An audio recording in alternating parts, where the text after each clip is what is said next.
They didn't think we'd make it to halfway to 30. Welcome to episode 15 of Stache Club Wrestling Podcast, presented by ClutchPoints. I am John. I am Dante.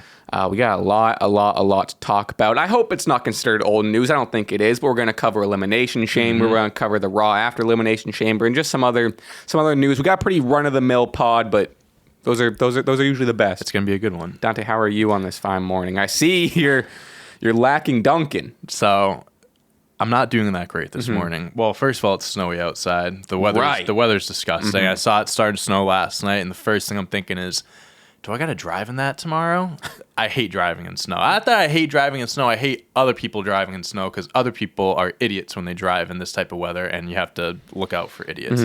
Besides the point, I didn't get my Dunkin' Donuts this morning because I was so flustered. I was just like trying to navigate around these dumb drivers, as I was just referring to. Missed Dunkin' Donuts completely. Hit the highway. Said, hey, if I find one on the way here, I'll stop and get something. Nothing. Didn't. So I got no coffee, no hash browns. I don't know. This is going to be a weird episode. As we all know, Stache Club runs on Dunkin'. That's what they say. SCW runs on Dunkin', and today we're not. So I don't know how I'm gonna be this episode. Well, I don't know. We'll find out. But the more important question is, how are you doing? I'm good. Had a little night last night, which granted, I don't think either of us watched Dynamite. No. I was out, and maybe you were out, whatever. Yeah, I saw some highlights. But we have some news to talk about that. But yeah, I missed. It was like the first Dynamite I missed. Because I don't go out on Wednesday night. Yeah, Wednesday night's a weird night to miss. Yeah, my buddy Notebook P had a little show. Shout out in Boston. Shout out Notebook Saw P. a lot of friends there. Incredible guy, incredible time. But went to a bar beforehand, right? We got food. Yep. Kind of made a little night of it. And me and my other friend Aaron, we went. And you ever been to a bar with touch tunes? You know what touch tunes is? I want to say so, yes. Do you know what it is? It's like a jukebox thing, right? Yeah. So it's basically a jukebox that you can download an app to. Oh, I know exactly what you're talking about. They had this at Drafters. Yes, yeah. For those unaware of what it is, basically a jukebox where you can like download an app and you pay like, I don't know, a couple bucks for some tokens, credits and stuff, and then you cash in those credits. You can play a song on the jukebox and it queues it up and it plays it for the whole bar and blah blah blah. So where, I'm maybe 2.5. I've had a few. I've had a few sips in me. I've had a couple sips. The place was, they had, instead of like, like when you order a beer, it's like 16 or tall or whatever. They had small, medium, large. I've never been to a bar. Small was a 16 ounce. What's a large? It was like, it's like a pitcher. Nice. It was crazy. But anyway, so I got a couple mediums, played it safe. And I look over my shoulder and there's a touch tunes. I got 6 credits on my touch tunes left. And I slide my phone over to my buddy. I said, play whatever you want. He picked a, what'd he pick? Stevie Wonder song. Okay. He picked a 7-minute Stevie Wonder song. Hey, make most of your credits. And it gets slid to me.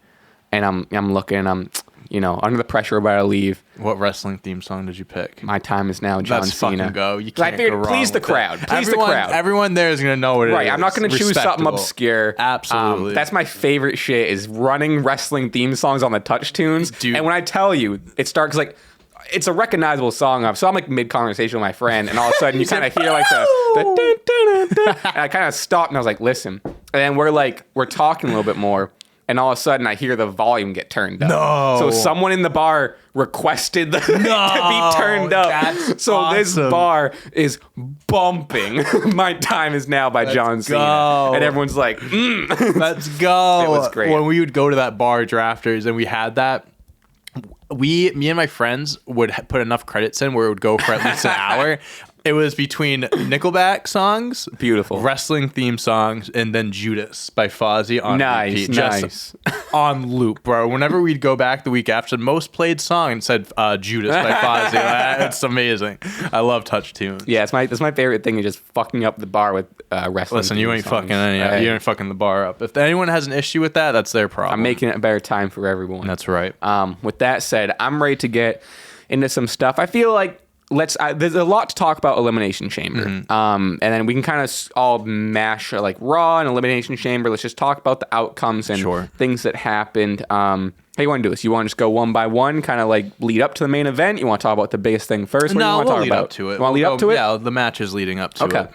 Asuka. wins the Women's Elimination Chamber. Rightfully deserved. I thought that match was I thought both Elimination Chamber matches were so very good. So good. Asuka killed it. Liv Morgan also put on MVP of the night. MVP of the night. Performance of a lifetime. She did the flip over with the I think it's the sunset flip. Yeah, powerbomb thing. Sure. No, she was the MVP. Raquel looked good. Everyone had such a solid outing. And again, moments. I don't want to speak for you, but at least I am a proud Natalya hater. Yes, you are. But no, everyone. It was nice to see that she also kind of got her, Canadian Montreal. Right. She was Quebec, in her home country moment. Yeah. Exactly. Yeah. No, I loved it, and I think what's crazy is I even thought Asuka. Maybe they're just protecting her a little bit, but like.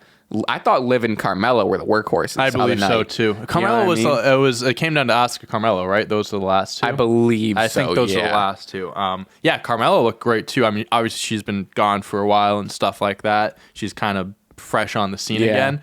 Very good comeback performance for her. Incredible. Again, Liv Morgan. After the Royal Rumble, we talked about this. I was so fine if it somehow ended up in a triple threat match or Liv Morgan got thrown into the picture somehow because just the improvement that we've seen from her over the last, few years, but this past year especially, from when she won the Money in the Bank to now, it's incredible seeing how much she's progressed and gotten better in the ring, like on the mic, all that stuff. And I really hope that, she's not positioned to have a world title match at Mania. I really hope this is a big year for her where she's going to be at least competing for world titles and like in that main event conversation because she really does. She's I think she's always been solid. But with her return, she showed up and been like, oh, she can go. I think these matches too, like a ladder match or an Elimination Chamber match or like an Extreme Rules match, I think she thrives in those things because for whatever reason, I think she has that extreme type of character. So I think that kind of takes her to the next level in situations like this. Wait, sorry, were you talking about Liv or Carmella? I'm talking about Liv. Oh, you're talking about Carmella? I agree with everything, but also I think the same sentiment can be said for Carmella. Sure, she shows up in big moments. That's what I'm saying. Like won the Money in the Bank twice. Yeah, and I think to your credit, not to mix it up, but to speak on both Liv and Carmella, I think they both tend to thrive in like those specialty matches, and a lot of those matches tend to maybe almost bring out someone's flaws a lot. Sure. But then like you said, you see Liv kind of lean on the extreme side and Carmella does like the chicken shit heel stuff a lot, which really, especially like her hiding in the in the pods was great. You need a heel like that, and she plays the role very well. But yeah, no, I thought that was great. What do we got for the next match? Next match was Bobby Lashley. This was so bad. This is exactly how I thought it was gonna go because it was I don't understand. So on the SmackDown before, kind of going giving a little backstory into this, Bray Wyatt and Uncle Howdy come out, bro. Right? Yeah. And he goes, whoever loses the match, run. Right. Okay. So now technically Brock Lesnar lost. Right. And kind of just looking ahead, Omos challenged him to a match at WrestleMania, which we'll talk about that. So it seems like Brock Lesnar... We can talk about it now. I feel like it all ties in. I don't think that's going to happen. I think that's a swerve for something. I think that's just kind of like a wrench, like people are expecting something, and then I don't know if someone will show up on Raw when they do the whole, he's show up on Raw next week, accept my challenge, maybe something else happens. There's no way that match happens. You're not wasting a Brock Lesnar WrestleMania match on Omos. It's not happening. Anyways, Bray Wyatt says run, blah, blah, blah. The match sucked, first of all. It just was a 5-minute match of just the two big boys going at it, and then Brock Lesnar low blows him. I liked it. Like, the first couple minutes was just like a regular kind of slow. Oh, getting a phone call. Not the time. It's episode 15. Sorry. I liked it up until obviously that part, and I feel like with that last couple minutes, like right before a low blow, it was like ramping up, and I was like, "This is getting fun. Like this is fun." I say it sucked because of the ending and stuff like that. And like I get the story of like you said, like mathematically, if they're gonna have a rubber match, it's gonna be at Mania. Like it wouldn't have made sense to have their final match at the Chamber. But then why is Bray Wyatt thrown in the mix here? But the thing is he even thrown in the mix? Because there was no. The only mention of it after the match was Michael Cole said, Brock Lesnar is the scariest man in WWE, which is like a little wink wink. But also on Raw, nothing. I think there was an announcement that said he would be on SmackDown, Bray Wyatt. So maybe that's when they address it. But the Funhouse is coming back. The Funhouse is tomorrow night. Yes, Yeah. that's what it is. So we'll obviously see if it addresses Lashley or Lesnar. What I have been seeing and hearing, like rumors, fantasy booking, whatever, is that the Hurt Business gets together, and then Bray Wyatt is bringing his group. He gets his group together. The only thing I don't know if that'll work is because we haven't seen, like, you have to introduce 2 or 3 other people within 6 weeks. Yeah, that you have to introduce people, and then you also have to bring back the Hurt Business. Right, exactly. So there's a lot you have to do in a small amount of time. If they started doing this beforehand, like the Wyatt 6 or whatever you want to call it, it would make more sense. I don't know. I actually have no idea what they're doing. Lesnar and Wyatt would be interesting because they've kind of hinted at that in the past. Brock is so good with like dealing with Brock is just a natural like entertainer. Especially over the last few years, we've seen that side of him. And then now that we kind of see him, like he can lean into the boombox Brock or cowboy Brock, whatever. I think he would handle like the spectacle and the spooky shit and like the magical stuff, whatever. Right. I think he would handle that great. I agree. And he's faced Taker in the past and had storylines with Taker, but this is a different type of like scary type of thing. And I believe the other thing too is if these two fought, there's no way Bray Wyatt loses. It can't. There's no way. Bray Wyatt, he probably will lose. But that's why I'm saying, like, I don't think this time around, this whole thing with Bray Wyatt is how so many times in the past he's gained momentum just for it to get shot down, whether he lost to Cena or Goldberg or Orton at me, whatever it may be. Comes back. This is like the time where things aren't going to be like that. Things are going to turn around. He's going to get the proper run that he deserves. To lose to Brock, I mean, I get Brock's a big name. It's not like he's losing to a Goldberg or something. Yeah. But he's not meant to be losing matches like this. And I think Brock would take the loss on this because Brock. I think so too. I think Brock, I don't see him sticking around too much after this Mania. I think if he gets a lot of money, which he obviously does, he'll do whatever. And he's at a point now, he could take as many losses as possible and he's still Brock Lesnar. That's not going to change anything. Right. And I agree. How much does Lesnar have in the tank? How much longer is he going to be around? I'm sure he'll be around. Or does he even want to go? I mean, he could go. He's in amazing shape. He could go for fucking ever. I think it's just a matter of what the paychecks are telling him, to be completely honest with you. But if this match does happen, I would be so shocked if Wyatt lost the feud. It just would make no sense. I wouldn't be shocked. I would be shocked. I would be upset. I would be upset. Yeah. I think that's a better way of doing it. Knowing WWE, it could happen. If it happened, I'd be like, oh, well, well, that's fucking dumb. Yeah, exactly. I'd feel bad for Wyatt if that happened. But yeah, I guess we'll find out more tomorrow and then on Raw with the whole Omos Lesnar thing. But yeah, I hope.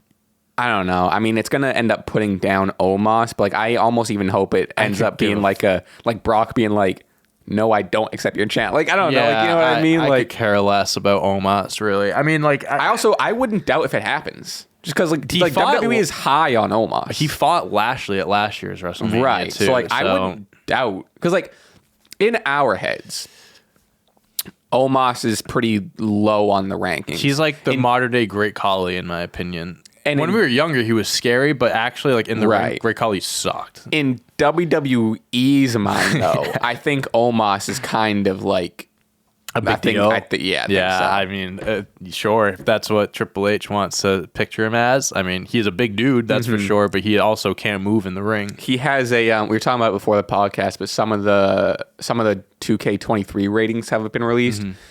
He has like an 85 or an 86. He does? Yeah. I think Sami Zayn was like an 84 or something. And Rey Mysterio is an 82. Are you nuts? Did he really get that high of a rating? Yeah, I promise. I'm curious. I was watching. I believe you. I just want to look it up. I was watching. I don't know. It might be hard to find because I was watching Up, Down, Down was doing like a live stream or whatever. And it was like kind of like a game show out of it. He's an 82.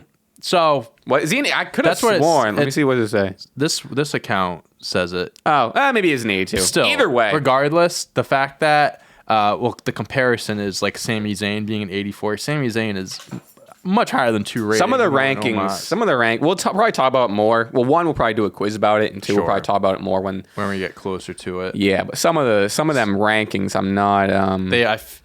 I feel like video games and just whenever like sports media companies put out like rankings and stuff like top 10 this, top 10 that, whatever it may be, they do that for controversy. I feel like WWE kind of has those odd ratings thrown in there to get people to talk about it, to hype up the game a little bit more. That's just a theory. All I'm saying is Rey Mysterio does not deserve an 82. And that's the thing. Rey Mysterio is the same rating as Omos. That's ridiculous. That's ridiculous. All right, on to the next match. Edge and Beth Phoenix defeat... also, sorry, to wrap up that. So at that point, I think the Brock during the live stream, which if you were there in my live stream, shout out you. Thank you for hanging out. Shout out to you. I think the Brock Bobby match was the match that determined who won the predictions. Oh, really? And it's oh yeah, who oh yeah, we'll do a pause and we'll talk about it. But I forget. Spoiler, you won. But okay. The Brock Bobby match was the decider on who was going to win, maybe, or either way, it was one of the ones we had different, blah blah blah. And Bobby, right, and then so Brock low blowed him, and immediately I'm like, oh, this match sucks, and like 5 minutes after, like, I'm kind of talking about the match and and it dawns on me, and I'm like, oh, Bobby won. That's a point for. I was like, I got every match. I think I got every match right. Edge, Beth, Asuka, Theory, Bobby, Roman. Sweep City? Sweep City. Shout out Sweep City. Damn, I didn't even notice that. All but right. Yeah, you won. So okay, clutch. Well, we can award you. We'll run down. Well, all of them. I didn't win the belt. What I won. Oh, right. Jesus, this is so confusing. Yeah, you won the. So I'm the Money in the Bank holder now. Technically, I get. Yeah, you have right. Like, you can cash in 5 extra points whenever you want, okay. which is awesome for me. Okay. So Dante, congratulations on winning the Elimination Chamber in the bank. One other thing I want to add, just something we can throw in here. Mm-hmm. I think you can only be able to use it up until the next event. So I have to use it before WrestleMania. Oh, okay. Yeah. Right? Wouldn't that make sense? So. Yeah. You can't stack up. Yeah. Just a little something I just thought of. Not that I'm going to hold it on for. I'm not going to hold on to that for 6 weeks, but you never know. Yeah. Okay. We'll figure out. Yeah. I don't know. Who knows what we'll do for WrestleMania. We're still working things out. Okay. Next match. Edge and Beth Phoenix defeat Judgment Day. It was a fine match. We kind of predicted it if Edge and Beth Phoenix were going to win. Dude, Beth Phoenix is a beast. She's still great. She's a fucking beast. Yeah. There's like when she comes out of the ring and she's like flexing, bro, her arms are massive. She is. Her and Rhea carried that match. Oh my gosh. Edge and Finn were fine, but like that was the Rhea and Beth show. Beth that was great. I don't know when she walked away from WWE and stop being a full-time performer, but man, she could still go, man. She could still be a very top woman on the card if she was still a wrestler. See how old she is. I can't imagine. She's crazy old. Age. How old? 42. I mean, yeah, that's not. Yeah, I mean, she's in. I mean, granted, part of the reason why she can probably go like that. Well, I mean, she has kids. She walked away because of kids, is what I was saying. I think part of the reason she can still go like that is because she hasn't been wrestling. So it's like when she comes out, she's like, okay, she's not beaten up. She's not worn down. If she has so, one or two matches a year, she's in great shape for those 2 matches. Yeah, that makes sense. I'm not saying that to discredit her. I'm just saying. No, not at all. I think that's why someone in their 40s would be able to. Shout out Beth Phoenix. Yeah, she was great. Yeah, it was a fine match. Afterwards, it was kind of like, okay, Edge has 1 win over Finn. Finn has 1 win over him. We saw the neck on Raw, kind of jumping ahead there. The Edge Theory United States match. Finn came out. Yeah. That's obviously that feud is which we can touch. I kind of like that we're intertwining all the Raw storylines. We're going off the story. I'm assuming that's going to set up a WrestleMania match between Balor and Edge. I would assume. Yeah. But that match, if we want to go to the Edge and Theory match, I'm a notable not a Theory fan. But again, I can recognize when a guy has a good match. Mm-hmm. Really, really solid match between Edge and Theory. Really good. I'm not saying like Theory's getting close to being like a main event person. I still think he's ways away, but I think week after week in these performances, like the Elimination Chamber match, he did great in the match against Edge. Like he has bigger matches like this against, bigger name people. It's really elevating him more every week. I think he would really benefit from some sort of from some sort of gimmick. Sure, yeah. Or some sort. I was gonna say character change, but like he doesn't even. He's just like a douchey frat guy. It is better than the whole selfie thing. For sure. So we're making progress. But I agree. I think he needs more of like. he's kind of has more of an edge to him now. Like once Triple H took over, he lost the briefcase. He started adding, he started growing his beard out a little bit, makes him look a little more intimidating. But I agree, there needs to be, whether it's one big match that kind of really catapults him, or just something needs to come his way that really gets people thinking like, okay, this guy can really be a star one day. I can see it from a distance. But there's a lot of work that needs to be done. Well, I mean, if rumor has it, that match is going to be John Cena at Mania, and that's going to be if that did happen, as much as I hate to say it, I hope Theory wins that match. Oh, Theory should, he should win especially that if match. Because he has the U.S. title, so especially if they do it for the title or whatever. Which John Cena is going to be on Raw in a couple weeks, so I'm sure that's when he's going to either announce his match or leave little drop-ins. Been doing, like, I don't know if you've noticed, but in his promos and stuff, he keeps adding little John Cena things like the champ is here and talking about like the time is now. Like he's making little comment. It's pretty clear that that's what they're doing. But yeah, I mean, especially if it's for the United States Championship, John Cena shouldn't win because what is he going to do with the belt? Unless he sticks around for a while, right? And I don't see him. I doubt that's happening. But yeah, I mean, a match like that definitely could. I mean, defeating John Cena is a big deal, especially at WrestleMania. So that could do wonders for him. But do I want Theory to get that rub? No, but at the I get it. You need that type of match, that type of rub to build stars. Right. And John Cena at this point, he's been he's more than 1 foot out the door for a while now. But if he's not around and he's coming around for a match, might as well put over someone else. It's not going to hurt you. To kind of circle back to stay on this match, but to circle back to Finn, I saw some comments online that I didn't realize, but after reading it, I agree with. Getting a little sick of the heel shitty finishes. Like the Edge and Theory match was fantastic. Yeah. And even like it happened, like it speaks to like the Brock finish, or it speaks to Dominic always running in, or I mean, as good as the Bloodline stuff, like all of Roman's matches have run-ins, whatever. Finn coming in and costing the match, which I get it, that's story building and whatever, but it could ruin a good match. So I don't know if it needed it. I didn't watch all of Raw. I did have on the last hour of it. When this match was coming on, in my head I was like, okay, Edge isn't gonna win. I just didn't. I don't think he's winning the U.S. belt. It would have been cool because it was in Canada. It would have been cool. I was like, Theory could get a clean win over him.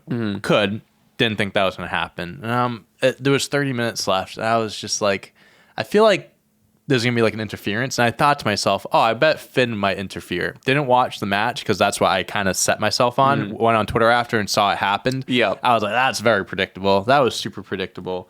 Yeah, I get it. Story building, like Finn, Edge, they're gonna have that blow off match, but it's nice. Have Finn run in after the match, exactly. Or it doesn't need to. It wouldn't have hurt you to have Theory go over clean, whether it was like a roll up or like if he did like a chicken shit, like a low blow when the ref wasn't looking and pinned him or something like that. I don't know. Honestly, though, and I'm not here to say my booking is better than whatever, but I'm just saying, wouldn't Edge of winning the U.S. title right then been better overall? Because then you have Edge winning the U.S. title. I'm not saying Theory's not doing a justified job of adding life in the U.S. title, but you got surprise win Edge in Canada. That kind of makes up, which we'll talk about, kind of makes up for the Sami loss. Sure. And then you have a title with Edge and Finn going in, right? And then you can have Theory and Cena, title. Theory and Cena. Having the title thrown in there adds more to it, but it doesn't necessarily need a title because at that point it can be predictable. Thinking, okay, if the belt's on the line, most likely Cena isn't going to win, so people are going to start. Has Edge ever won the U.S. title? Once. It was 20 something. It was like one of the first titles he won. That would have been cool. Especially because it was in Canada. Missed opportunity. They're obviously sticking to their guns with what they have written down. So speaking of Theory, let's go on to the men's Elimination Chamber. Solid. Let's just talk about Montez Ford. Thank God. Let's just talk about Montez Ford. We don't have to talk about anything else. Just the MVP of the night, MVP of the match. Let's give it up. Montez Ford, what a guy, dude! I'm I love him. He is going to be a fucking star. That shit where he like climbed up and like hung on top and then just did like the straight fall or whatever. They had some crazy spots that match. Good. He is so good. And the way he sold it at the end where he got curb stomped and they had to carry him out and he was getting the round of applause. People were cheering. That he got his moment or 2 minutes of just all the attention was on him. Phenomenal booking. I thought the match was fantastic. I thought honestly, Elimination Chamber match was one of the best ones I've seen in years. For like the events that they've had, I thought it was a very solid match. Also, I did like the ending with Logan Paul coming in. Yeah, so I enjoyed that. After I didn't get it. I didn't get why Montez Ford did like the injury thing, and it was to have the door open, whatever. I didn't during that. I was like, I didn't realize that either. I saw it on Twitter afterwards too. But no, I mean it makes sense. I mean that's kind of solidifies Seth and fucking Logan. Yeah. Cool to see like a Logan. Like they definitely use a Logan Paul or like a Bad Bunny or like these bigger names that like they're gonna announce all these names because like. Guarantees more sales or whatever. But I love that Logan was a surprise and Logan was like they didn't do any sort of like, ooh, and Logan's going to have something to say at the chamber and then did this thing. Like, I'm glad they kept it a secret. I'm glad they didn't milk like a Logan Paul named try, which I don't think they would have needed it with the main event. But no, so I think like, to me, which I was saying this on a live stream, people were disagreeing, which I don't know. I think the women's chamber started up here, and it took we were like 10 minutes through the match, and the comments were like, this is better than the women's. Like, well, it could get better, but I had the women's one over the men's one for a while, and then it was, I think it was up until, it was Montez like carrying, and I think it was like a little after that Montez spot where it's like, okay, the men's like, and I'm not here to, really compare like the men's and the women's matches, but then like the men's one just kind of went, boop. Yeah, but like, I think the women's one was they were both phenomenal. Good. They're both really good. They were both really good. But yeah, dude, and like Bronson Reed didn't get a crazy showing I think he deserved. I like how the way he got eliminated made him look. They did like everyone hitting his finisher. They made him look like a beast. To get out of the match. I do like that. Obviously Ford stole the show. That one spot they did where it was a power bomb on the top. Yeah, did the Hurricanrana, dude. That's terrifying. Oh my if I was God, like one of those nuts. guys, I'd be so nervous about slipping or fucking up. Gargano, I thought, did solid. Yeah, he had a really, really good Damian showing. Priest, I think, did okay. I mean, I think everyone in the match did what they had to do. The highlight of this match was always going to be Ford. It was always going to be Logan, Seth, their interaction and Theory coming out on top. I think everything that they had to do right, everything that they did in this match, they did right, I believe. Yeah. I honestly don't. I mean, it was just like, and nothing like Theory retained, so it's not like it was anything like crazy to talk about in that regard. I'm just trying to look at any crazy stuff. But yeah, and then also like you're getting the. I hope the Logan Paul match, because obviously he is a wrestler, and I think he's crossed the line of. He's crossed over the barrier of just being that celebrity. Yeah.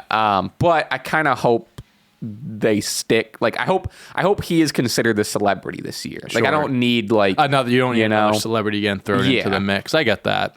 I mean, I've always been a guy that thought about how celebrities take spots away from other people on the roster that deserve a match at Mania or something like that. Unless the story makes sense. Logan Paul is an exception for me. Genuinely, because when he does wrestle, he actually cares about this and he puts the time into it, and you can tell, and you can count on him putting on a banger. Him and Seth are going to put on a great match. It's gonna be crazy. It's going to be a really good match. Crazy. Also, the move that he pulled off when he got it, he did the buckshot lariat. Oh my God! Like, listen, he ain't no Hangman Adam Page, but that was pretty good. That was pretty good. I don't want to say it wasn't just as good just because the other person on the other end is Hangman Adam Page. Hangman Adam Page has hit worse buckshot lariats than that one. I'm just saying. Yeah, that was pretty good. Saying. It was pretty fun. And then he did the turnaround and hit the stomp right on him and just hung out. I'm just telling you, if Logan Paul ever committed to full time, I think he'd have a pretty solid career. I hate to say it, but he's proving it. He's proving it. So okay, here's what we want to talk about. Yes, 30 minutes in. Here we are. Roman Reigns defeats the former honorary Uso, Sami Zayn, in his hometown. A lot to talk about. Let's talk about the match first. Okay. Because then there's booking stuff and I have a couple interesting insights, okay, if you will, okay, that bounce off what I think you have to say. But good match. Yeah, I think it was what I expected it to be. Just the atmosphere. Roman Reigns getting booed out the building. So good. I love the bell rings and they just stand there for like 5 minutes. Yeah. And Roman's just kind of soaking it. Like they're both soaking it, but Roman's just. Did you see like Roman like Sammy was making his entrance, it's kind of like in the ring, and Roman goes. Does a little kiss to him. And he's looking at his wife and stuff. Like, yeah, I love those little things. He's like showing off the belts in front of her. The way he I swings love the way belt, he does. He's funny. so good. And then they're outside hitting Sammy in front of his wife. It didn't have to be like this. Like he made me do it. Like I want to provide for your family, and like this is your fault. Blah, blah. Yeah, like I was gonna. Yeah, I wanted to protect you. You were supposed to be a part of my family. We mentioned that before about how Roman Reigns absolutely murders promos that doesn't have a mic for. Just like talking to people in the crowd or in the ring. He is so good at that. I thought it was great how both guys had their time of being dominant in the match. There were times when Sami Zayn got near falls. He had his he had his few moments where you thought this could be it. I thought the whole match was good, but it did have that like really, really slow build, which I respected. I think that's how that type of match has to go. I respect it. I don't like it up until it pays off. And then once you start, because sometimes that happens, there's no payoff. Right. But like once like after a slow build, then you start seeing the payoff, then it's like, okay, where that slow build is worth it, we're here. Because it really took them like 10 minutes to really start fighting. And then it was like that last like 10, 15 minutes it was great. So good. And then like Jimmy Uso came in. Sammy was like gonna he did hit the Superman punch. Yep. That was lit. That was fucking lit. And then Jimmy comes out, whatever. Then Jey comes out. Yes. And he's kind of standing there not knowing what to do. And then almost even like protecting Sammy, almost like standing in between. And then what did Jey came out afterwards, right? Was it after or was it during the match? Good question. I think it was. I think it was after. I think it was. You think it was during? No, I think it was during, because I think when he speared Jey is when Roman speared him afterwards. Saturday was so long. This actually feels like this was a long. I was gonna say it feels like a month ago. Let's see. Zayn had a gnarly cut on his stomach. Jimmy Uso crashed the match and laid out Sami Zayn. Okay, right. So it was during the match. But that was Jimmy. At one point, Sami Zayn slapped Roman Reigns harder than Kevin Owens did. Okay. This is all. So the first ref took a bump. Yep. And then that's when Jimmy came out. Second ref took a bump. There was like five. I loved it. I thought it was five so refs funny. that got taken out. It says after a second ref bump, Jey Uso hit the ring, prompting Reigns and Jey to create elements of the Reigns Sami steel chair moment. This time Zayn okay. Sami Zayn went to spear Roman. Roman moved out of the way. Sami accidentally speared Jey.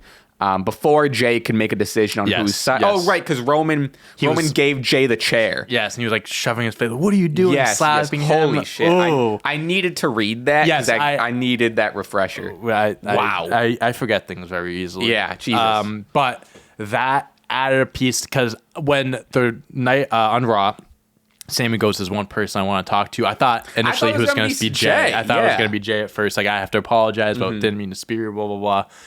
But now it's kind of being like, okay, does Jey have something against Sammy now because he speared him? Jey and he's going to take that from Roman. That's such a, if they do the cop out like, oh, I accidentally hit my finisher on the wrong person. Now I'm mad at you. You know what I mean? I hope they don't do that. Calls out Kevin, says that we need to take down the bloodline together. That makes me think it's the whole tag team thing. Yeah.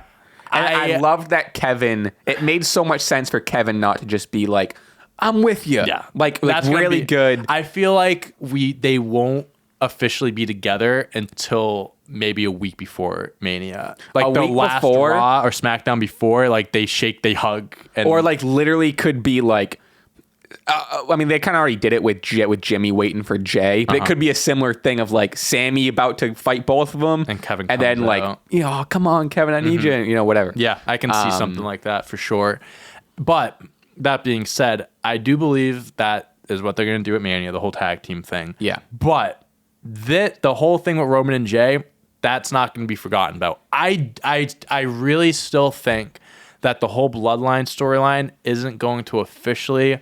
Like, the chapter isn't going to end until Jey Uso and Roman get that final one-on-one match and Jey Uso wins. I really think that's when everything's going to come full circle, and that's when the bloodline, like, not the bloodline ends necessarily, but Roman Reigns really is not taken down from his pedestal, but you're kind of seeing cracks. Like, okay, he's just a man now. He lost to Cody, lost to Jey.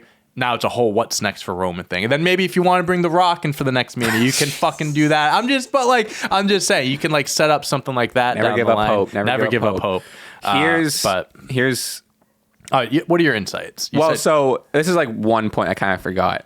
Now, after Elimination Chamber and just seeing that match, and now kind of seeing the story and like you said with the Jey stuff, and like before it seemed like the bloodline thing was going to be over at WrestleMania. Mm-hmm. Now it does not seem like that at all. I agree.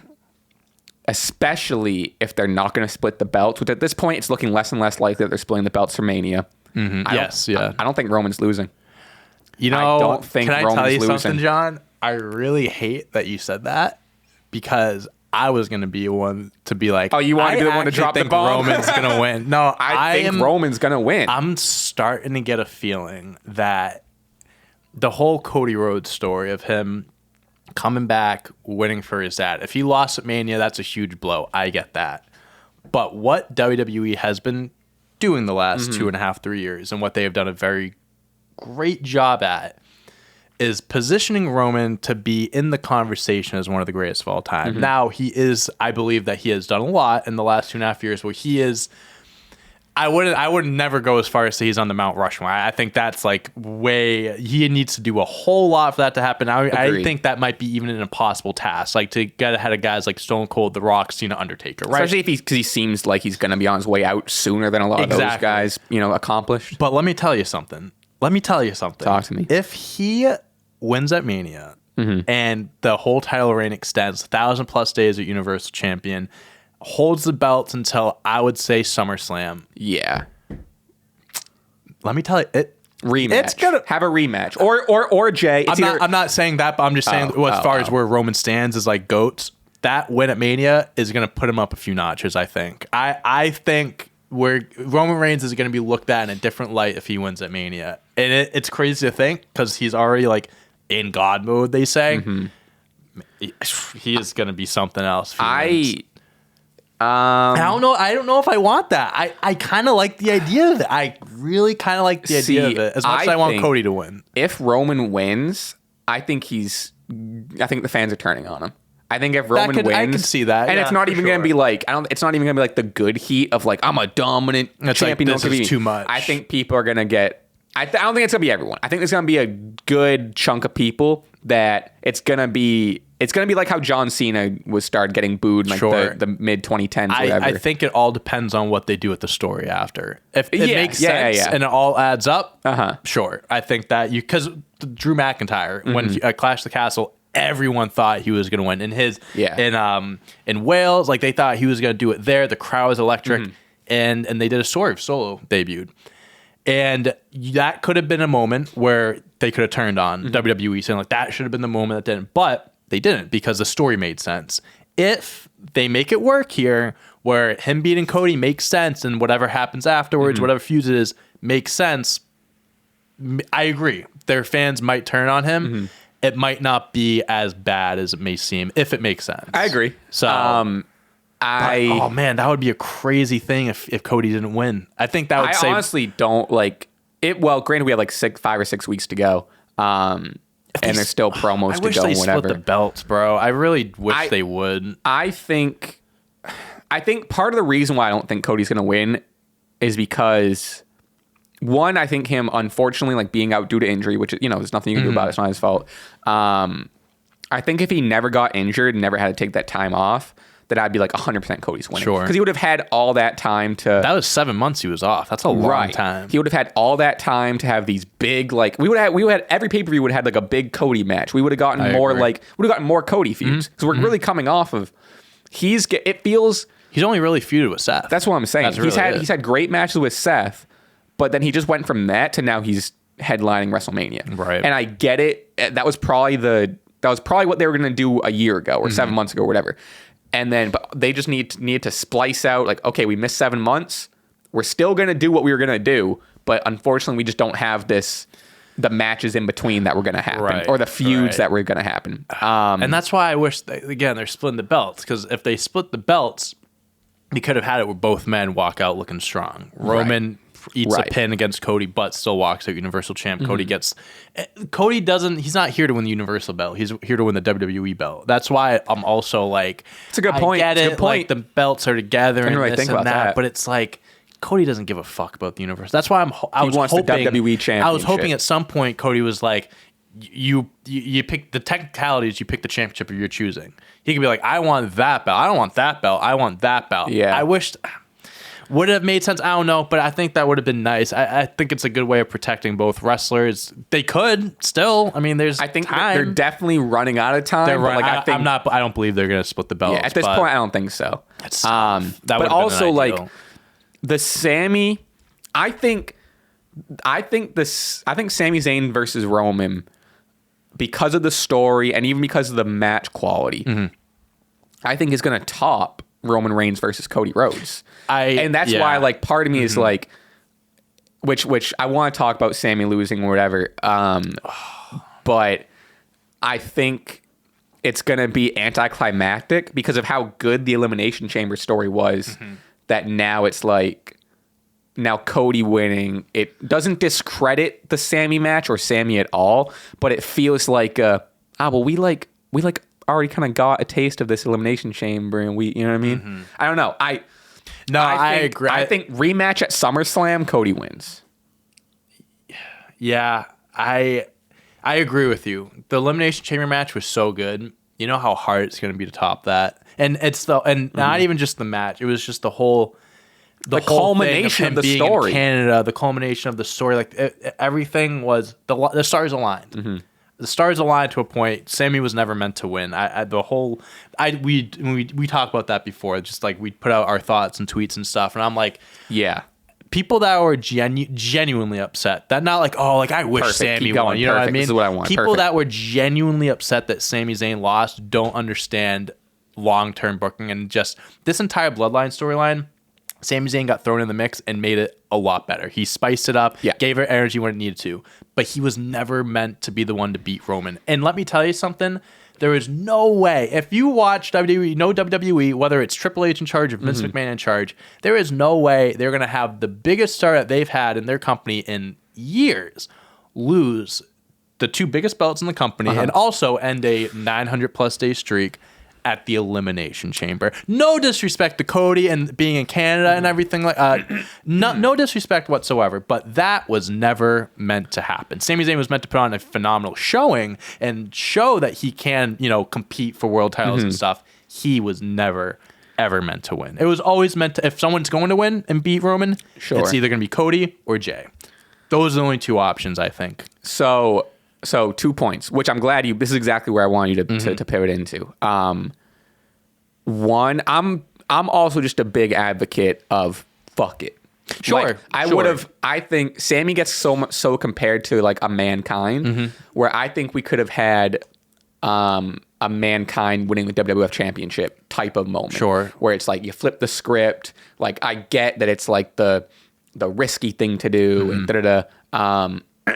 Ultimately, before I dive into this, I agree with you in terms of I got a lot of thoughts and I gotta put them together. Put them all together. Easiest one out first is, I think, and this is just almost a nonsense sentence, but if that Elimination Chamber match, if that night was WrestleMania and WrestleMania was in Canada, Sami Zayn if that night was WrestleMania, I agree with Sami that. Zayn 100. I'm with you. I'm with you on that. And at first, I was in that same camp of people you're talking about. Excuse me. Of people you're talking about of a genuine disappointment. I've been like almost criticizing, and there's a lot of people criticizing, and like, again, I agreed with them at the time of WWE fucked up. WWE had a missed opportunity to create, which I still agree to that point to an extent of, if Sami Zayn won that night, that would have been one of the greatest moments in wrestling history. And I agree with that. However, which I think we're on the same page here, and I think it's kind of what you're alluding to. I don't want to speak for you, but then is that one moment, arguably a top 5 wrestling moment of all time, is that one moment worth it to jeopardize WrestleMania in a month? And also this entire... And the entire story of stopping Roman Reigns. Because then what do you do from there? Then you have Sami versus Cody. How do you get Roman still into that? What do you do? Sami Zayn and Cody Rhodes, both phenomenal wrestlers, phenomenal characters. It would have been a great match, but a 6-week, it wouldn't have made sense. And WWE, even just from a zoomed out, like, again, you're kind of saying like it doesn't make sense for WWE to do it. Like, WWE marketing isn't going to be like, okay, awesome, good thing we got Roman out of there. Yeah, now let's market Cody Rhodes, who hasn't been in the WWE in years, versus Sami Zayn, a first-time world champion. Right. You know what I mean? Right. And I agree with you. And I want to bounce off of that point really quick. You talk about how missed opportunity could have been one of the best moments in WWE history. I don't have any examples with me right now, but let's think, but realistically, you know how many times there probably have been moments where WWE could have done something, not maybe to the extent of this, like a big moment, but like where if they had someone get put over, oh man, it would be cool to see. Changes the courses of things, or like really just an insane moment. That, you know, that's happened. This isn't the first time WWE has done something like this before. Again, I don't have specific examples, but I know for fact. I mean, like Mankind, Daniel Bryan. Yeah, I mean, there are multiple instances in the past where they didn't pull the trigger on something that maybe they should have. And could they have pulled the trigger? It would have been insane if Sami Zayn won. I would have been the most shocked person. I would have lost my mind. I would have lost I think that would have been so fucking cool in the moment. But then it ends, and then you're thinking, okay, so now it's Sami, Cody, and now Roman's just done. That doesn't make sense. Exactly. If it made sense, if the story was a little bit different, maybe, sure. But again, Roman Reigns hasn't been pinned in 3 years. Sami Zayn, I love him. He wasn't going to be the guy to pin him. He wasn't. So here's why I think, like I said, at that point, I was very like, damn, WWE missed opportunity. Here's, after being away from it for almost a week and reflecting on it, here's why now I think it was one of the greatest moments. It's still one of the greatest moments, and one of the greatest moments in the story and in any storyline. I think I was going to say like people like us that, like, you know, have a wrestling podcast or journalists or people in the wrestling community, but honestly, I could go as far as to say it's just any modern day fan, because the modern day fan is smart now, right? Like the modern day fan is looking at the dirt sheets and is seeing, oh, Jay White's contract is up, and it's, you know, they're smart. I think people, me included, got confused, misinterpreted their reaction. I think there's a lot of, when something like this happens, you have 2 different reactions as a wrestling fan. You have your kayfabe reaction of someone watching the show as a television show and eliciting the emotions you're supposed to elicit. When the bad guy wins, you're angry. When the good guy wins, you're happy. That's like how you're, quote unquote, supposed to watch it, right? As a TV show. And then there's the other reaction that you have where it's like, you know, especially someone like us, like talking on a podcast or analyzing the stuff, you have that analytical following of it where you're starting to think like, WWE fucked up. WWE should have booked this different. WWE made a mistake. I think when Sami lost, everyone had that first reaction of, oh, this hero lost, so we're sad. That's the appropriate reaction for the story in the television show you're watching. But everyone took that emotion and attached it to the analytical side. Fair. You know, does this make sense? No, 1,000%. Yeah. I was thinking about this like last night, and I was like, I really want. This is a great analogy. No, I think this is fantastic. And I think, so I think people took that emotional reaction how you're supposed to, and like when you're reading a novel, and a character, if you're reading Huckleberry Finn or whatever, and Huckleberry Finn gets shot. He gets murdered. But you're reading a novel and like something happens to the main character and you're like, I wish the main character made a different decision. I wish something different happened to the main character. You're not reading the book and being like, damn, the author should have booked the main character different. Right. Which I think is the most unique thing about wrestling. And honestly, it's like, it's fun and it's beautiful and it's something that like, I really enjoy is like, you get to look at it from multiple different angles. Right. But again, to go back to what I was saying, I think people had that initial emotion of sad and disappointed that their hero lost, but then attributed it and attached it to that analytical other side of watching wrestling of like, this should have been booked different. This should have been the different way. And now that, again, to encompass this whole point to wrap, I know I'm kind of going. I love this. I think it's fantastic. Now I think zoomed out, now we can see like what story is good if you're just riding a high the whole time. You're like, I loved that. I'm happy that happened. We hit this is the lowest point in terms of, not in terms of quality. It's not the highest point in terms of quality, but in terms of emotion, this is the saddest we've been. Sure. And you're supposed to, you need this like, damn, Sami lost and we're so sad about it. And we were like really hoping, our hearts were broken that night that Sami lost. But now that leaves the door open for a Cody Rhodes, another hero, to win, and it makes it almost better. And Roman's going to have a lot of heat now. He hasn't been on TV since. Right. But I'm sure when he does make his first appearance, he's going to get booed a lot. Yeah, I mean, I think that's a phenomenal perspective. so all credit to you for coming up with that. Thank you. But I think just kind of going back, like riding highs and stuff like that. So I disagree with all of that. So great point you made, but I disagree with it's all wrong. Yeah. No, like Sami Zayn, it would have been a remarkable moment if he won. You're like riding the highs, kind of going with the crowd reception. Like they want him to win, let's give him the win. Sure. But the reason why the Bloodline story came as far as it did is because they stuck to their guns and stick to long-term storytelling. This whole storyline with the Bloodline is about Roman Reigns. Yeah. It's not about Sami Zayn.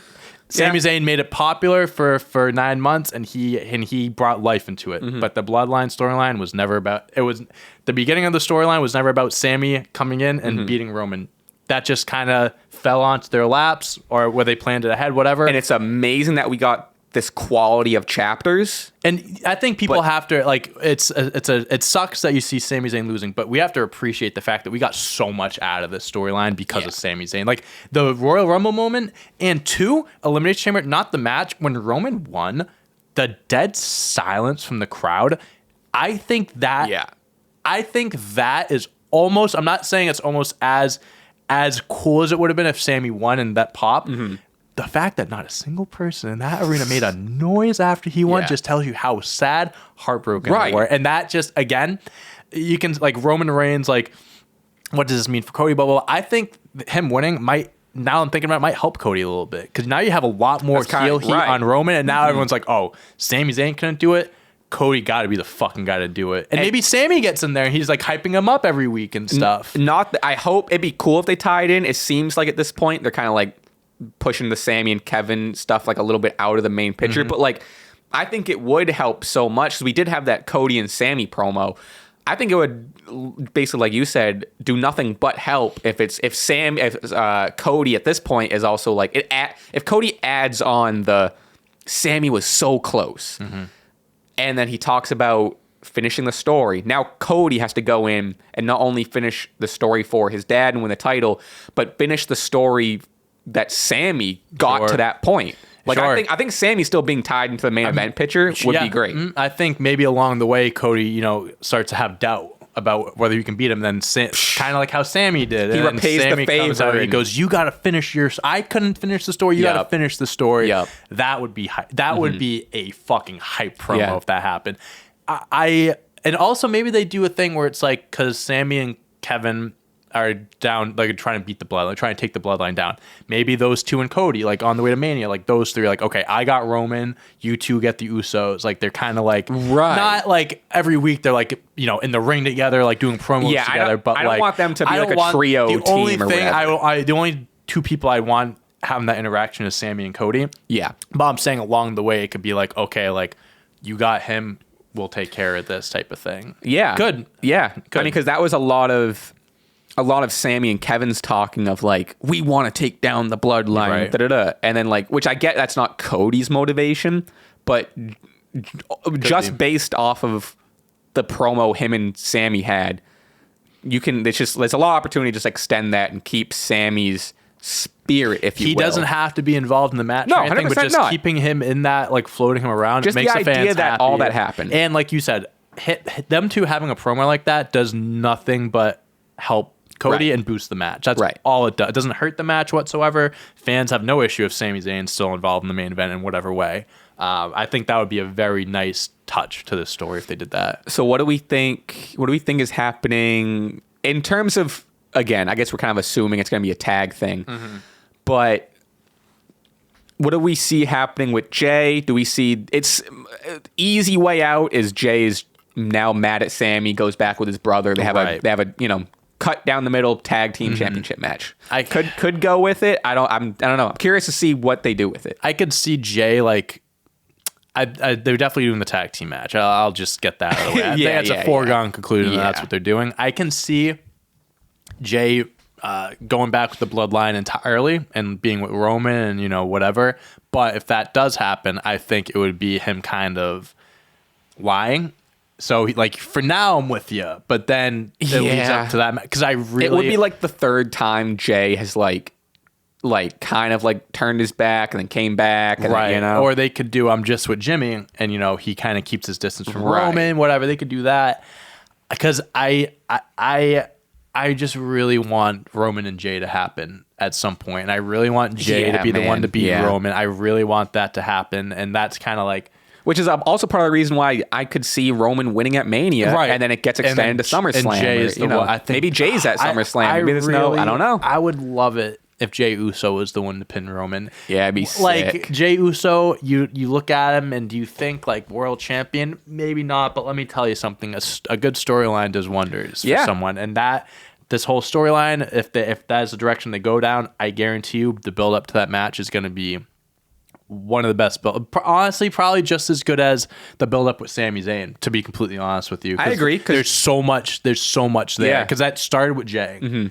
And it ends with Jey. There's so much there you can work with. Jey fills that like underdog role that Sami took, and again, like I want Sami to stick around for all the main event stuff. Again, maybe not involved in the matches. I don't even care if he's ringside. Sure, but just we've seen how good his promo work is and how like passionate he is and all that. Like, if they're gonna do Jey versus Roman, have Sami kind of by Jey's side. Sure. Like I think just keeping Sami. If now you want to kind of like take him out of like, because there's no reason for him to be like doing main promos anymore, whatever. Right. But just like keep him. He's had so much. Keep him in him on Jey's the side. corner. Yeah, Keep him involved. I want to talk about probably last thing. We neither of us I was out last night. We probably don't even need to touch on. Well, we'll cross that bridge. Cody and Paul Heyman's promo. It wasn't as good as their first one, I don't think. No, absolutely. But it was, also, he was like over he was on Zoom, but he was on Zoom. I thought but I love Paul Heyman because he's ultimate storyteller. Had the neck brace, like he took the stunner from Owens, and like not even the neck brace, but he had some stubble on his face, so he like, didn't shave. Like you could tell, like he plays it off. Yeah, I thought it was. It was another build up. They were talking about Paul Heyman was talking about fucking his wife and stuff like that. He goes, I'm a married man, but he's not. No, he is a Paul married. Heyman is married. He says he's not a married man, but he is a married man. He said he's not a happily married man, which assumes he's married but not happy. Not happy about it. No, not happy. I didn't really. It just adds more makes it more personal, I guess. Which it is what it is. Cody didn't really get a chance to talk much. I was hoping Cody talked a little bit more afterwards because it just ended like, I'm gonna say the same thing to you. I'm gonna say the same thing right now that I'd say to your face. Like, I have to finish the story. I'll be at WrestleMania. Thought it was like kind of anticlimactic. What I do like is he said something to the effect of like, he's basically don't send Paul Heyman again. Yes. Yeah. That. I think that was at least the takeaway. which again, we have like 6 weeks, but like we need some face to face here. We need some face to face. Yeah, I agree. Paul Heyman can be the talker, whatever, but like Roman needs to be in the ring. Roman needs to be on TV. A majority of these, like I feel like these next few weeks we're gonna see him a good amount. I agree. Yeah, but I thought it was a fine promo. Just more building up to it. Yeah, I mean it's hard to it's. If that was just the promo, I think we'd be talking like that was so good and funny, huh? But because Paul Heyman is Paul Heyman, and we've seen him like as made fun, funny, and like cutthroat Paul Heyman was, like his A promos still don't stack up to his A+ promos. Yeah, I agree. You know yeah, what I mean? 100%. I think we're gonna see a handful of A+ promos the next few weeks with Cody, Roman, and all. All right, where do we go from here? It's been an hour. We've had a podcast under our belt, brother. We have. I think we can just kind of quickly go through each show and just kind of talk about the important things that happened, like Raw, AEW. Oh, okay. Do you want to talk? Well, you were talk to me about this Tony Khan announcement. Oh yeah, let's jump to this. So all week, AEW Tony Khan was making a big deal about how this important announcement is going to be made on AEW, and we've seen this in the past where they say there's a big announcement to be made, and it was him purchasing Ring of Honor, announcing Forbidden Door, whatever it may be.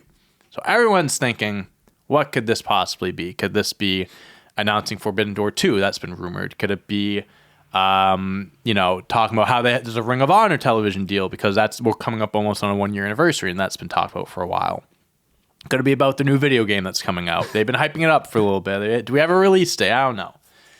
This dude comes up, not even goes out to the ring. He's backstage during an interview and then brings Adam Cole with him to announce a new reality TV show called... Oh, Adam... I didn't watch it. Adam Cole is with him. Adam Cole's the one that made the announcement, basically. He's like, I have an announcement. And I have Adam Cole here to do it. Yeah, essentially. What the fuck? It was just... I forget what... Unfiltered, I think. AEW Unfiltered. AEW something.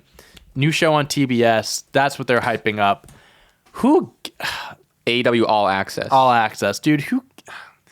Not that... You can. So what is it gonna? It's just behind the scenes, like Adam Cole, Britt Baker, Tony Khan, Soraya. Wait, so like Bucks. Adam Cole and Britt Baker are gonna be like the center of it? They're gonna be part, or like a big part of it. Yeah, big part of it. I mean, he was the one that was hyping up the show. So what? Like the Young Bucks, Soraya. There's a few other people that were involved that they said. Tony Khan too. I mean, like the Bucks and Sammy, Ty Conti. The Bucks and Elite stuff makes sense. They do like the BTE on YouTube. Like that's just like a natural transition. But my issue, the show, whatever, I could care. I'm not going to watch it anyways. It doesn't matter to me. But it's just the whole fact that they made a big deal out of making an announcement, and this is what the announcement was. Well, and like, come on, Tony. I didn't know Adam Cole was out with them. Adam Cole's returned.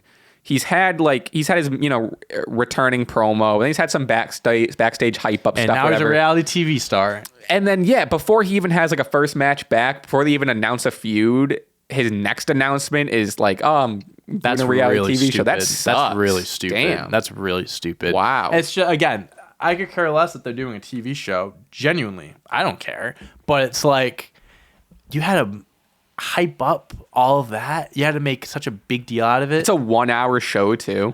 I ain't watching shit. I'm not watching. No way, bro. No way. I'm sorry. I have nothing against Adam Cole. I love Adam Cole. I think Britt Baker's cool. I think the Young Bucks are awesome. I'm not watching this show. And I don't understand why they had to make such a big deal out of announcing it. Like, expectations, you can say people expected too much, whatever. But when Tony Khan is going to be on the show making an announcement, you'd think it's a big deal because he's not a weekly part of the show. This seemed like it could have just been a Twitter announcement. That's what I'm saying. Yeah. It could have easily just been a Twitter, or just they could have done it on the show but not announced it. Like, sure, not hype here's it up. Tony Khan with a special announcement. Yeah, boom, night of type thing. I honestly forgot about this. I was reading an article from the Wrestling Observer about it. A previous reality show featuring AEW talent. If you remember Rhodes to the Top. Mm-hmm. Remember Rhodes to the Top? Yes, I do remember. I didn't remember it until right now. The name sounds familiar. It was Cody Rhodes and Brandy Rhodes and their family's reality TV show on TNT that aired for one season in 2021 on TNT. Uh-huh. So run it back, I guess. Try it again. Run it back with a few more people this time. Yeah, good for them. Hopefully it... I don't know. I mean, maybe it'll be... Granted, we're definitely shitting on it. I'm but not. That's I feel bad because I am definitely shitting on it, but it's more so because of the hype announcement. The way it was done. The way it was done. That's the only reason why. There was a time and point in my life where the only streaming service I had was the WWE Network. Like my family, I moved. It was like the first couple months my parents moved or whatever. And I didn't have like Netflix, I didn't have Hulu, whatever, but I had the WWE Network. What was on the WWE Network? Total Divas was on the WWE Network. So I blasted. Did you really? Yeah. Like maybe like 5 or 6 seasons. Was it of Total actually Divas. like good? It's good in the same way like Jersey Shore was like good. It's just like it's a scripted reality show. It's a scripted reality show. It's fun because you get to see like, at the time you got to see like Paige and Naomi yell at each other. And then John Moxley would show up here and there and you'd see him. Like there's this one scene where like some guy, again, all scripted, they're all at brunch and someone steals Renee's hat. And then John, or, at the time, Dean Ambrose, he gets up and he like chases the fucking guy dead. It's like, just like funny stuff. I also it is entertaining to me just to see like, like them in a different light, kind of. What I did like about that show is when they do, I liked all the unintentional stuff or the stuff you might have seen unintentional where it's like they're filming backstage and like not a part of the show, but you just see like, in the background, Big E just walks by, or maybe like Dolph Ziggler pops his head into the scene, and like small stuff like that, where you see like genuine behind the scenes stuff. That's cool. A lot of the storyline stuff where it's like, oh no, so and so is having a baby, that type shit. Like, I wasn't too invested in like that stuff, but like I did like seeing like that's what catering looks like. Oh, that's what the locker room looks like. Like that stuff was fun, right? Yeah, no, that makes sense. So if this AEW show is anything at least similar to that of like, we can at least maybe see like, it's funny seeing like Penta hanging out in catering or whatever, definitely. Like whatever. Yeah, I get that. But I don't know if I'm going to be an avid watcher. I'm sure the show isn't going to be the worst thing put on TV, but I can promise you I'll probably check out episode 1, maybe. That's fair. But see what the hype's about. Who won this? This is all going to be news to me. Who won this Revolution Tag Team Battle Royal here? Jeff Jarrett and Jay Lethal. No, you're lying. You're lying. No, I'm not. And that's to like get a shot at. What is that for? Is that a shot to get? Is that for the Guns belt? Is it to? Is this the regular tag team championship? I think so. I thought so. I thought, but I could be wrong. So let's look at some people who were in this match. Granted, I didn't watch it. I don't really want to harp on it too much, but Lucha Brothers, you got, is that Butcher and Blade? Who is that? I think that's Butcher and Blade. They look so different. Butcher and Blade, you got Best Friends, you got Top Flight in here. Honestly, not that many. Jericho Appreciation Society. Yeah, those two guys. Dark Order, it looks like. Nothing, not crazy big names. Yeah, honestly, and then you get Jeff Jarrett and Jay Lethal. So I assume they're facing the Guns for the titles at Revolution. What, dude? I think so. Yeah, and then Orange Cassidy beat I just saw what's his name? Wheeler Yuta for the Atlantic Championship. Huh, that's cool. I mean, I'll have to. I think probably while I'm like editing stuff today. Match was really good. Really, I'll probably turn it on and catch up. About it. Let's see. Renee was backstage with Hangman and Evil Uno. I heard they had a Ricky Starks and Jericho. They signed a contract for a match at Revolution 1-on-1. No, when is Revolution? I'm going to be in Texas. It's really? It's the Sunday, the 5th. Yeah.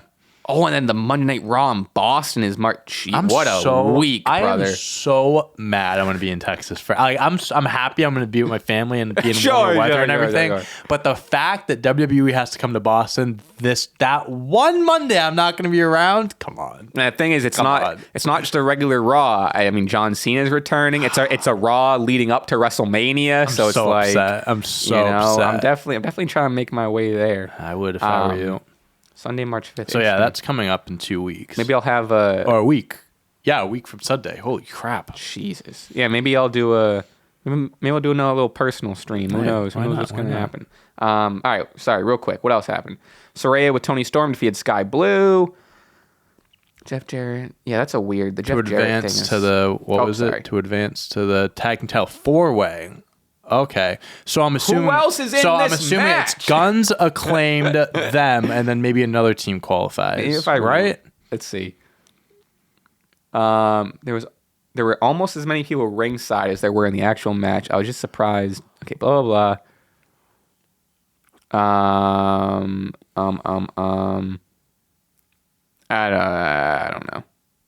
don't know. Yeah, I do so not know. I guess it's gonna be a 4-way match, and then yeah. Yeah. All right. Well, that was AEW. That's AEW. Yeah. So. And then Raw. I'm trying to think what else. I mean, we kind happened on Raw. of like touched on everything important on Edge Raw while we theory, went that through event. it. Yeah.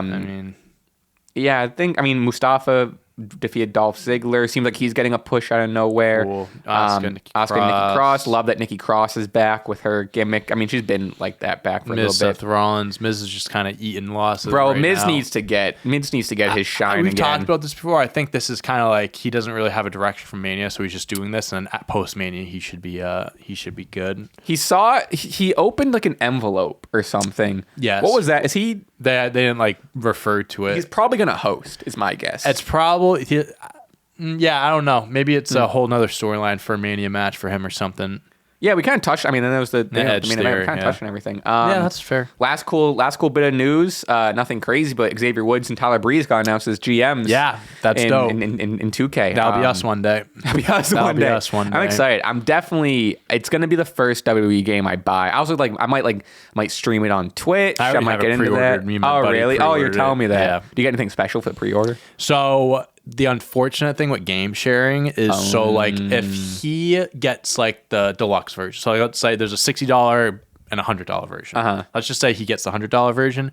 He's the one that gets all the DLC bonus stuff. Only one you can claim. And he claims it. So in that case, if he did that, I would just simply pay for like half of what the regular price would be. Okay. And he would keep like all the DLC stuff. Well, I don't know if he, because I know he was going to pre-order it. I'm not sure if he got. I think you might get Bad Bunny.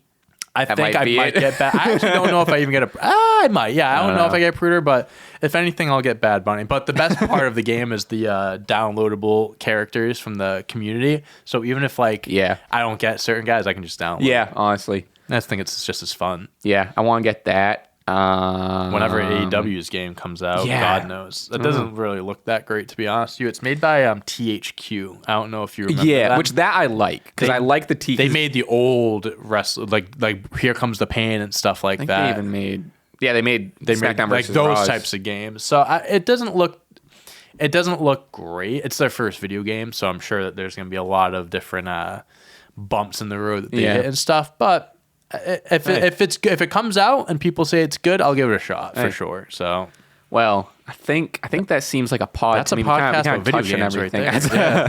That's our gamer review of the week. Do you have anything new about Batista we have to talk about? We haven't talked about him in a few weeks. Yeah, I don't know if there's any new Batista. I don't think anything is new Batista news. Guardians of the Galaxy is coming out soon. Oh, big whoop.